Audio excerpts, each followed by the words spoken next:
بسم الله الرحمن الرحيم، والصلاة والسلام على أشرف المرسلين سيدنا محمد وعلى آله وصحبه وسلم. تعالوا هنبدأ النهاردة أولى إعدادي ناخد عصر الدولة الحديثة. أول حاجة أنا عندي الدولة الحديثة بتبدأ من الأسرة 18 للأسرة 20. يعني أنا عندي 18 وعندي 19 وعندي 20، 3 أسرات. يبقى أنا عرفت كده إن الدولة الحديثة كام أسرة؟ 3. طيب المؤسس مين؟ مين المؤسس؟ المؤسس عندي يا مستر عندي الملك أحمس اللي هو طرد عندي الهكسوس. طيب العاصمة حضرتك يا مستر العاصمة طيبة. يا مستر ما أنا عندي حضرتك في الدولة الوسطى منتو حتب الثاني كانت برضو يا مستر العاصمة كانت طيبة. تمام، يعني معنى كده إن أنا عندي الدولة الحديثة وعندي الدولة الوسطى هما الاتنين عملوا طيبة عاصمة. عملوا طيبة ايه؟ عاصمة. يعني ممكن يجي لك هنا سؤال اللي هو تعدد اتخاذ مدينة نقط عاصمة، هقول له طيبة في الدولة الحديثة الملك أحمس، في الدولة الوسطى منتحتب الثاني. امال عاصمة الدولة القديمة ايه يا مستر؟ عاصمة الدولة القديمة يا مستر كانت منف اللي احنا بنسميها من نفر. تمام كده؟ تمام. نبدأ هنا ناخد عندي خصائص الدولة الحديثة. ايه الخصائص بتاعتها؟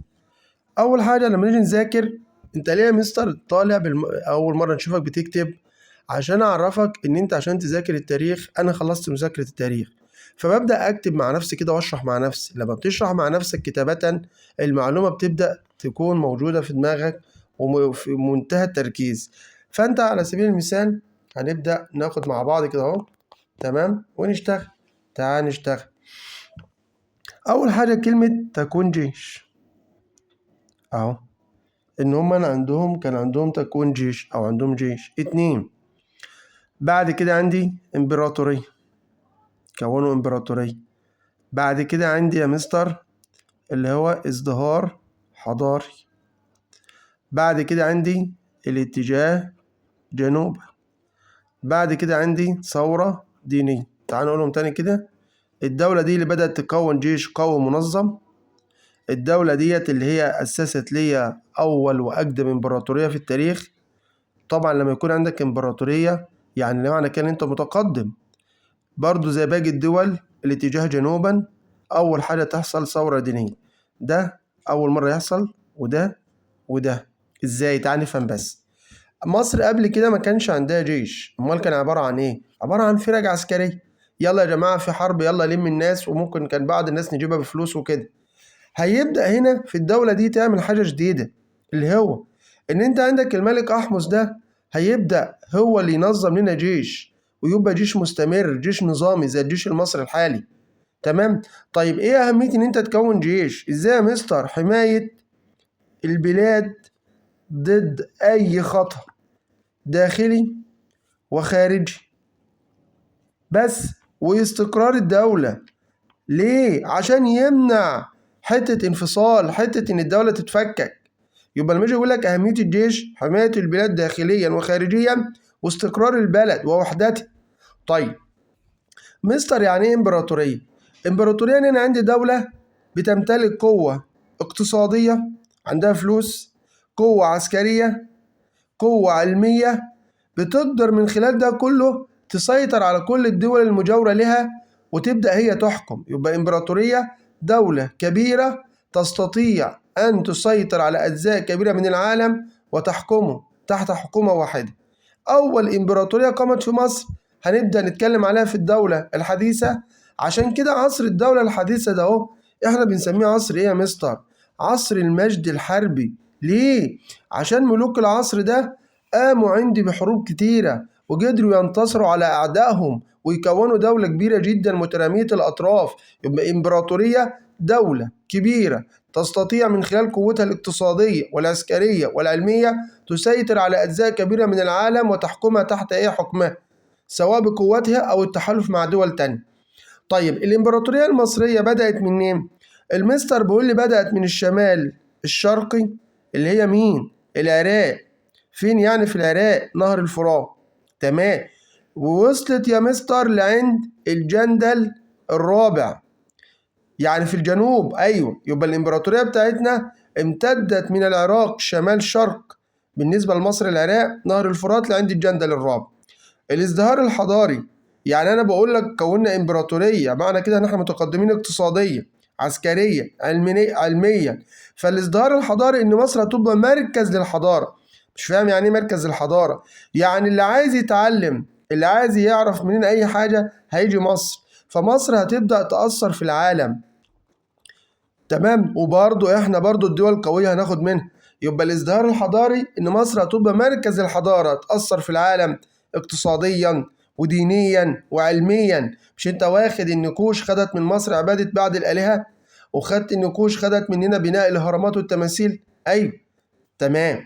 الاتجاه جنوبا يا مستر، انا ملاحظ انه كله بيتجه جنوبا في كل الدول، معنى كده ان جنوبا ده كان دايما محل اللي هي كوش محل مشاكل. ايوه. فاحنا كنا بنتجه جنوبا ليه يا مستر؟ اما عسكريا حضرتك او تجاريا. الله ينور عليك، دايما كده. نروح للثورة الدينية، ايه اللي هيحصل؟ هيظهر عندي ملك اسمه آمن حتب الرابع. اسمه ايه؟ آمن حتب الرابع، وليه اسم تاني خدناه واحنا في 5 ابتدائي، اخناتون.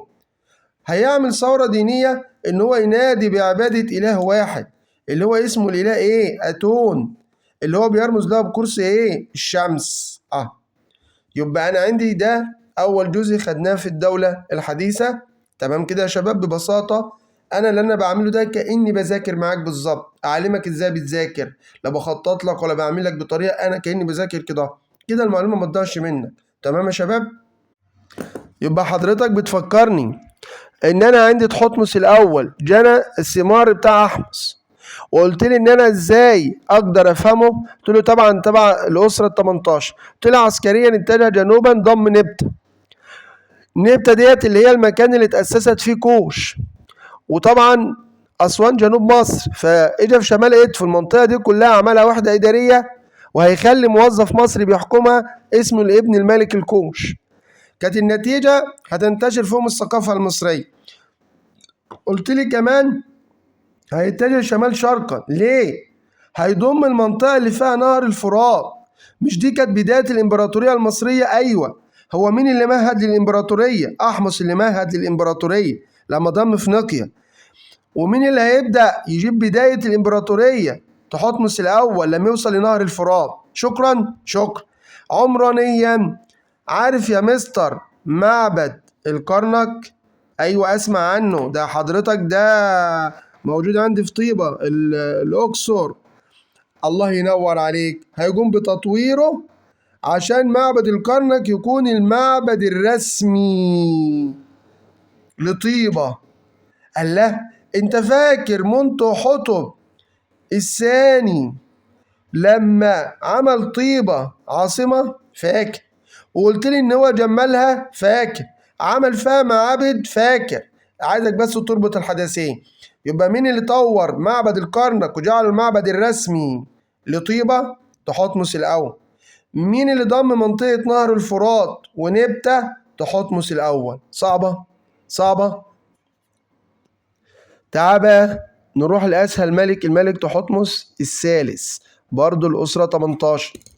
الملك ده مستر عظيم جدا، احنا هو فاكره واحنا في الابتدائي، فاكر والله كنت بتقول لي أقام أول وأقدم إمبراطورية في التاريخ، فاكر؟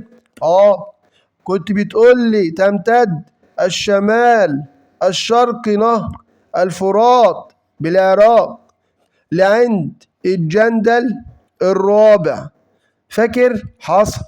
طب تعال يلا نبدأ نشتغل عليه. يلا بص يا سيدي، يعني ده أعظم ملك في الحرب والإدارة. أيوة. يعني إيه؟ انتصر على أعدائه واهتم باستقرار الدولة وإزاي يقدر يسيطر على أعدائه مش بالحرب، لا بالفن والإدارة.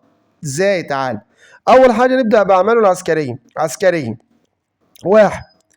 أرسل 16 حملة عسكرية على آسيا. إذا الراجل ده أكبر عدد من الحملات أرسلها على آسيا. طب ليه؟ قال لي عشان يوطد. يعني ايه؟ مش فاهم، هفهمها لك. ان نفوذ مصر ماله؟ نفوذ مصر يستقر في آسيا. عشان توطيد نفوذ مصر هناك. الله ينور عليك. 2، عمل أسطول في البحر المتوسط. اسطول ده مجموعة من السفن. طب لما عمل الأسطول سيطر على ايه؟ سيطر على ساحل فينيقيا. مش دي اللي كانت مسيطرة عليه فينيقيا؟ هو سيطر عليه. والجزر اللي موجودة في البحر المتوسط. يبقى الراجل سيطر على ساحل فينيقيا وسيطر على الجزر الموجودة في البحر المتوسط. تمام.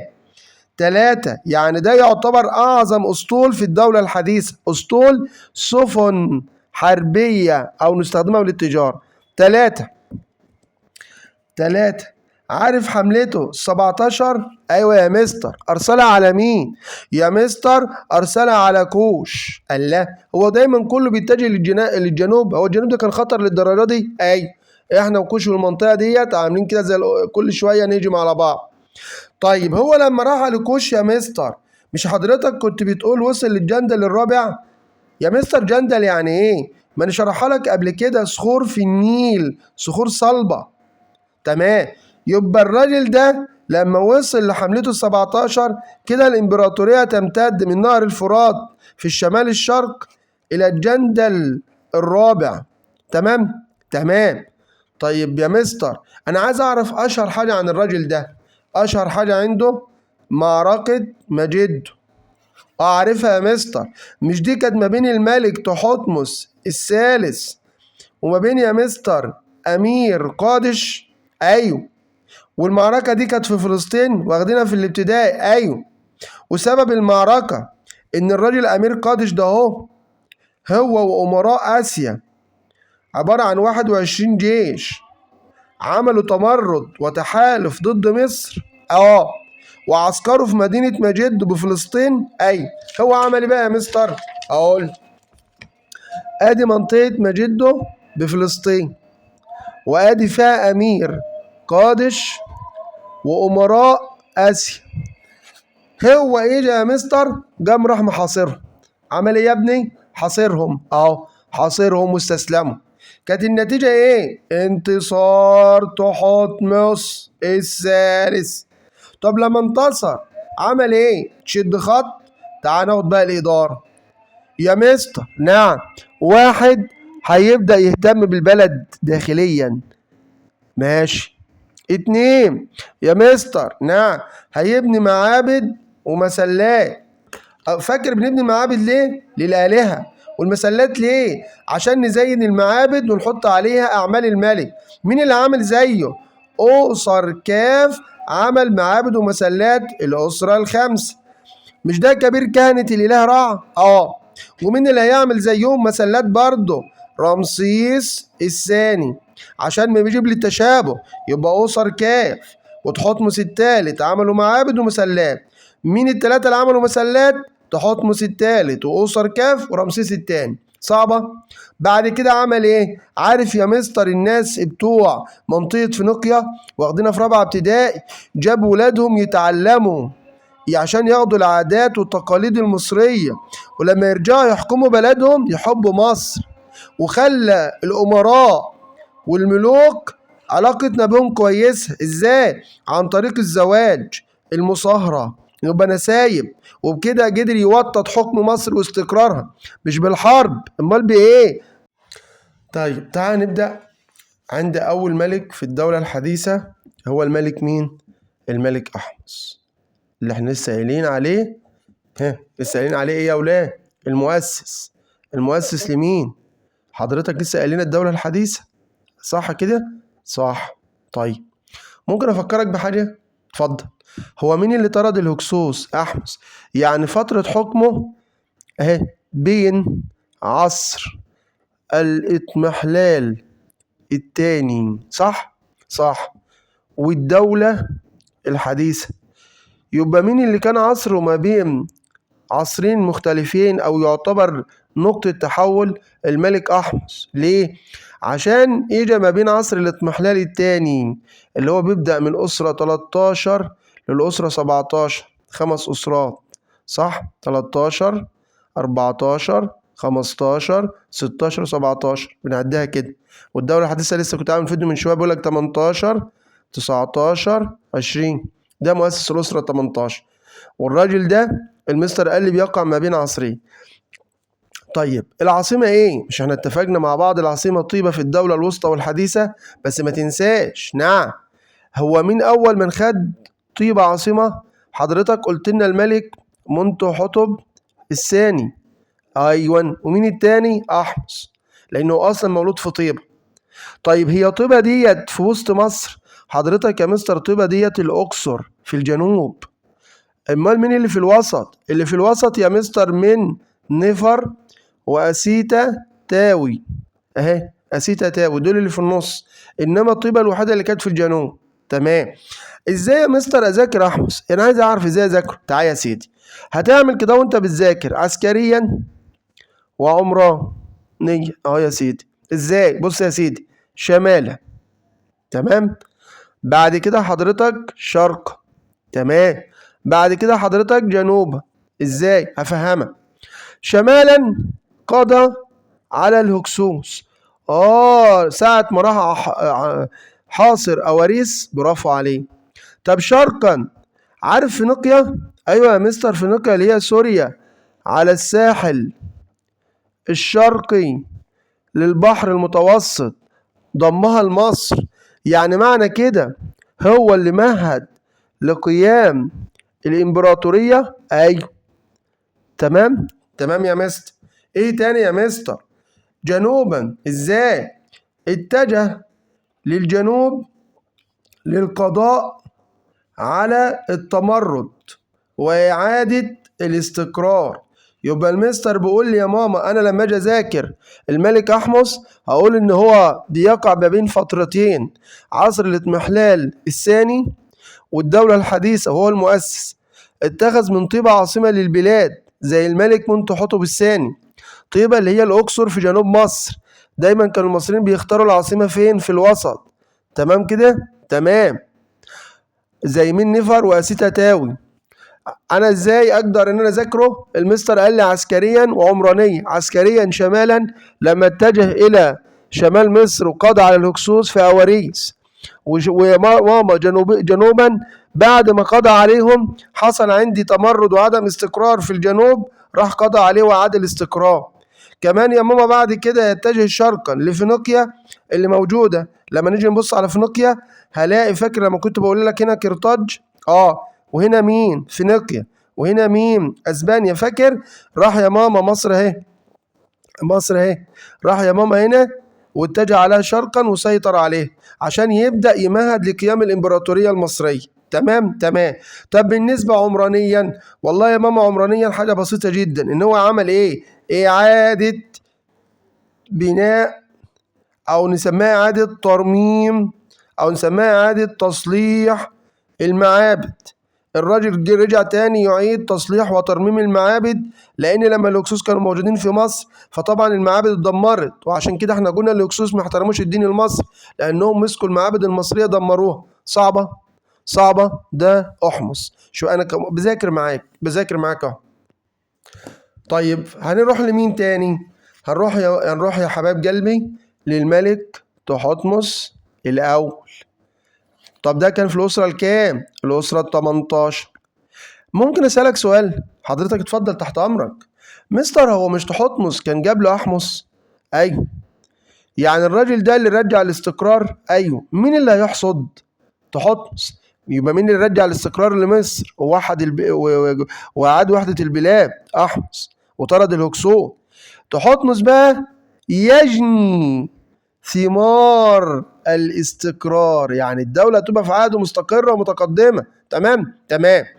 أنا عايز أفهمه زي ما أنت عملت لي أحمس، طريقتك كانت حلوة يا مستر. هقول لك يا سيدي، هناخد عسكريا وناخد عمرانيا. قال لا إيه وزي أحمس يا سيدي؟ إيه؟ تعالى صلى على النبي عليه الصلاة والسلام. فاكر أنا كنت بقول لك أحمس تتجه فين؟ شمالا لما قضى على الهكسوس، جنوبا قضى على التمرد، شرقا راح لفينيقيا. تعال ناخد الراجل ده، خد يا عم الراجل ده جنوبا هيروح فين؟ هو عارف لما تأسست كوش؟ ايوه يا مصر، اتأسست في نبتة، اهو ده راح على نبتة وضمها. يبقى مين اللي ضم نبتة؟ تحتمس الاول، اللي هي المكان اللي تأسست فيه مين؟ الحضارة الكوشية، مملكة كوش. وايه ده مسك بقى نبتة؟ هكتبها لك هنا، ادي نبتة اللي هي كوش اهي. انا عندي هنا اسوان، صح، فيها حتة هنا اسمها شمال ادفو. مسك المنطقة دي كلها عملها وحدة، يعني وحدة يعني ايه يا سيدي؟ اعتبره اقليم. يبقى هو لما ضم نبتة خلى شمال ادفو اللي هي اسوان دي كلها وحدة ادارية مصرية، وحدة ادارية مصرية. مين اللي بيحكمها؟ واحد من مصر، موظف مصري. موظف مين؟ مصر. اسمه ايه؟ لقبه الابن الملكي لكوش. يعني خلى المنطقة ديت شمال مصر ومنطقة نبتة كلها تبع كوش، يعني ده الاسم بتاعها. ولكن مين اللي بيديرها؟ مين اللي مسؤول عنها؟ مصر. ولقب الموظف اللي بيحكمها بالابن الملك الكوش، عشان احنا ومصر ومنطقة السودان كلنا واحد. كانت ايه النتيجة لما عمل دي كلها؟ وحدة إدارية. ده عمل دي